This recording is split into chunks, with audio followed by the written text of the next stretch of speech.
Yeah, good morning everyone. We're here today to provide an update in relation to the police investigation into the disappearance of Samantha Murphy. I can confirm that the Missing Persons Squad are the lead in relation to this investigation, and they have been supplemented with additional specialist detectives from across Crime Command to help them through the investigation. Today we're undertaking a search in the Mount Clear area in relation to an area of interest to our investigation. I can confirm that we have identified that Samantha did leave home on the morning of the 4th of February 2024 at just after 7 a.m. We believe she then travelled on foot into the Canadian State Forest, where she embarked on a run for a period of time and made her way to the Mount Clear area. Today, that search being undertaken in the Mount Clear area will involve staff from our Missing Persons Squad, other investigators, and other specialist searching resources within Victoria Police. We'll be looking for anything that may give us evidence as to what may have happened in that area on the day. I might throw to questions if there are any. What's led police to this area? Sorry, I didn't do that. What's led police to this area today? So the intelligence we've received from our phone data has led police to this area in Mount Clear. Is that data something that you've only just uncovered? We've been working through our phone data since Missing Persons took on the investigation, which was the day after Samantha was reported missing. And how big is the area you'll be searching today? That I can't say. It's a fairly small area in the bigger scheme of things. The area that Samantha ran in on the morning, we have searched extensively, particularly in the first week of the operation, and that didn't yield anything at the time in relation to her. How many people is any information coming out?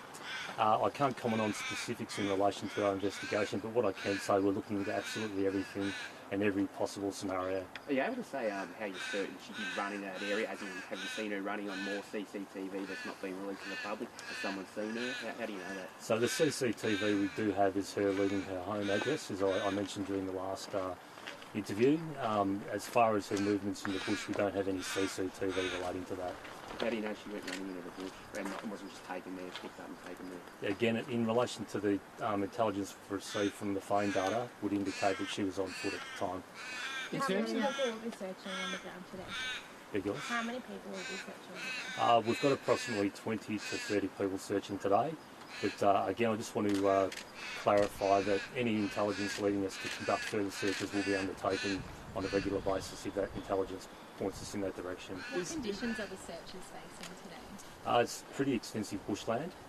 There are some tracks and some roads. So one thing I'd like to appeal for is anyone that may have seen vehicles or people acting suspiciously in that area on the morning of the 4th of February to please contact Crime Stoppers. Is Mick Murphy a suspect?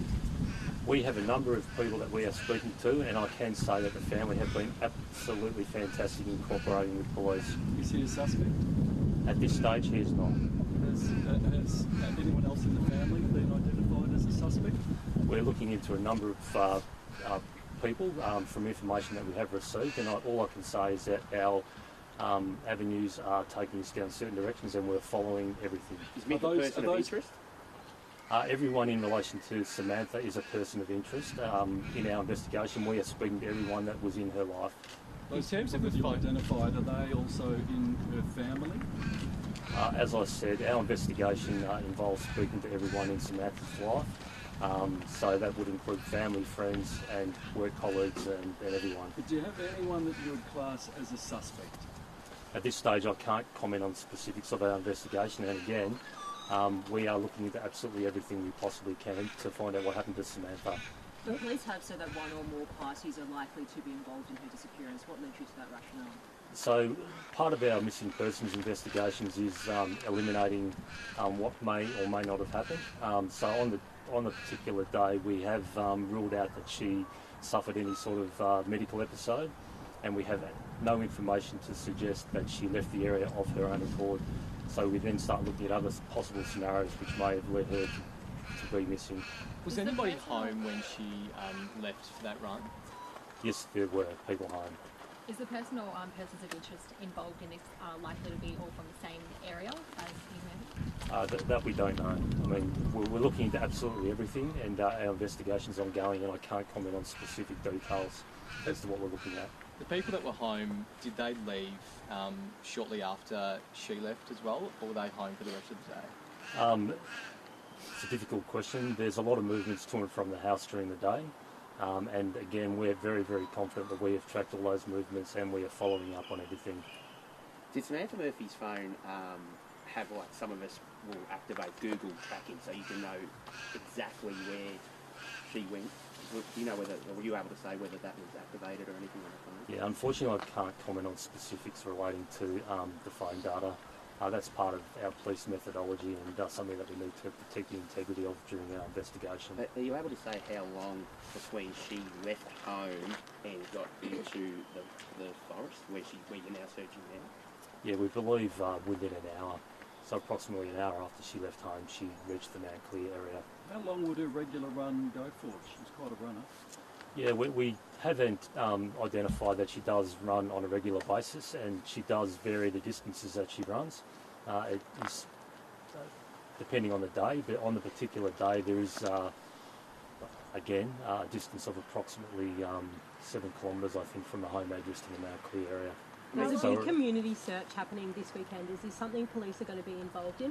Police are not involved in that particular search, but anyone involved in that search, I do urge them, if they do find anything, to please contact police immediately. Is the area being searched today that hasn't been scoured before? No, this area was covered initially in the first week of our search, and it was covered extensively. What we're looking for today is particular smaller items which may indicate what happened to Samantha. You think they might not have been spotted the first time? Well, we were looking for Samantha and her mobile phone and her watch at the time.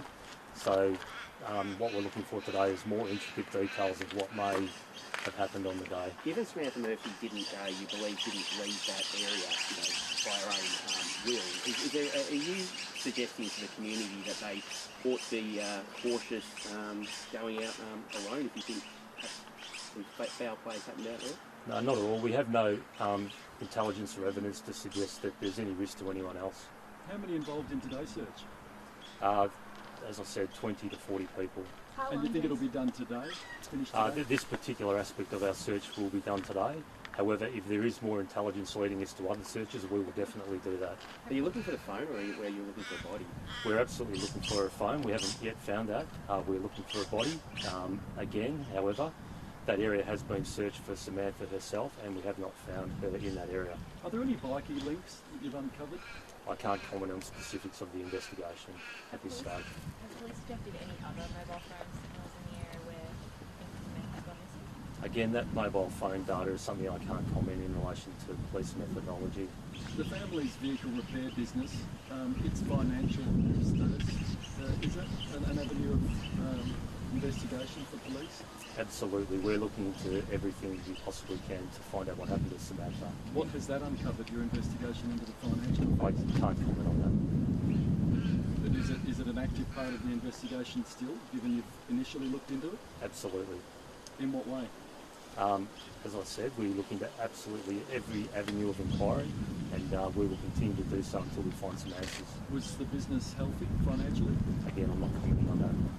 Do you think there's any chance that it's still alive? Unfortunately, given the time and the fact we've found no trace of her, we do have severe concerns and are very doubtful that she's still alive.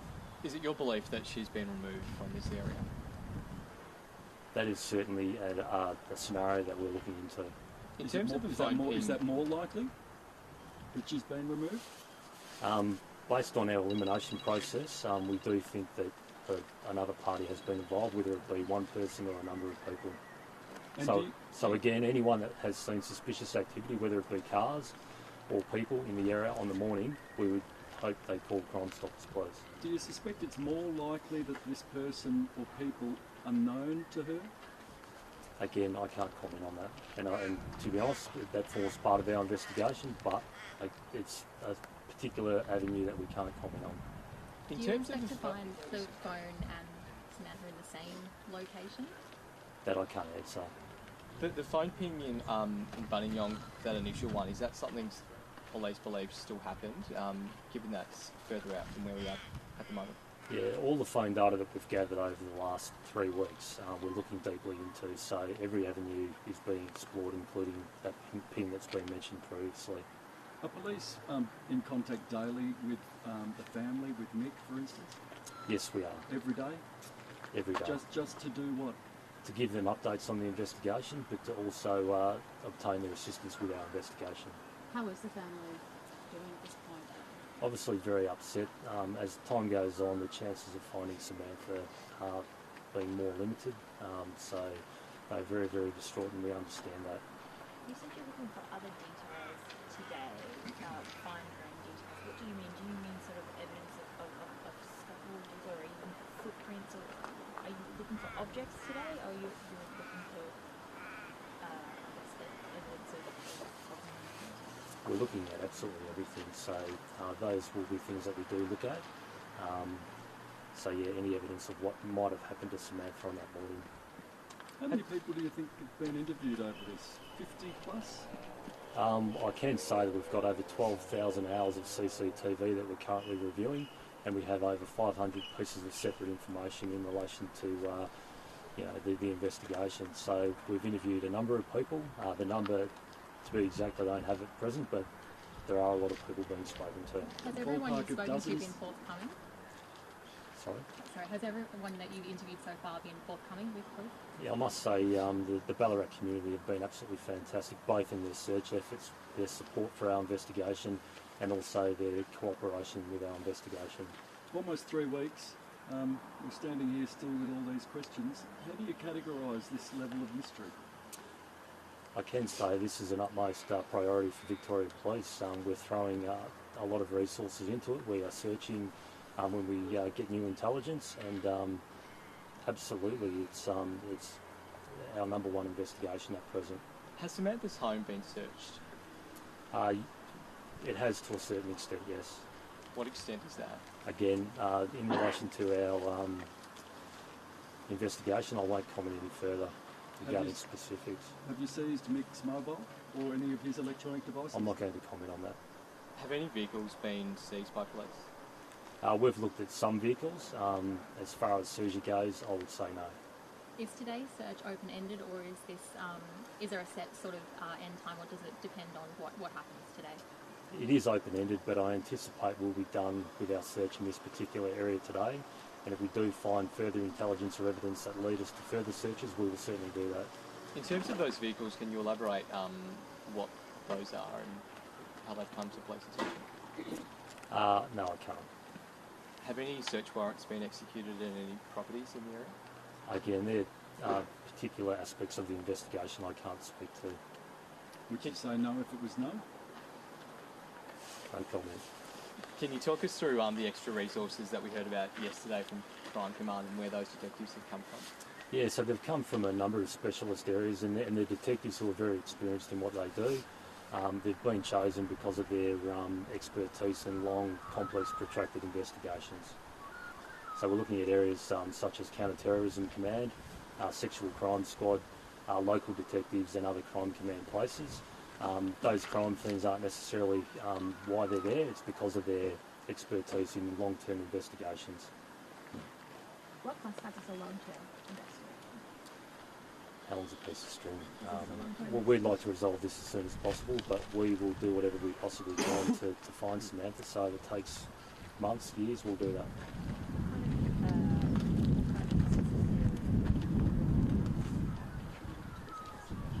Again, their expert knowledge in relation to investigations in general. They are very experienced detectives, and they work on long-term complex jobs, and we think this is one of them. Why is this a complex investigation? Well, we've got a lady who went missing in a rural area. A family are missing her, and there's been no trace of her thus far, so it is a complex investigation.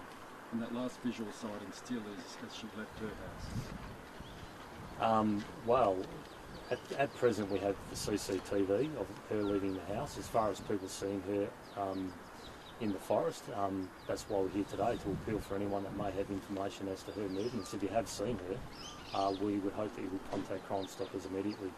Has anybody come forward? We have over 500 pieces of separate information which we're looking into, and there has been various sightings of various people, and that's part of our investigation to work through who those people are So yeah, we're working through all that And you information. haven't turned up any other sightings on the large amount of CCTV that you're waiting for? Not at this stage. So of those people you've spoken with so far, do you believe that anyone truly did see her in the forest? Again, I can't comment on that Why is that? because it's part of our police investigation, and I'll have to take the methodology to a certain extent.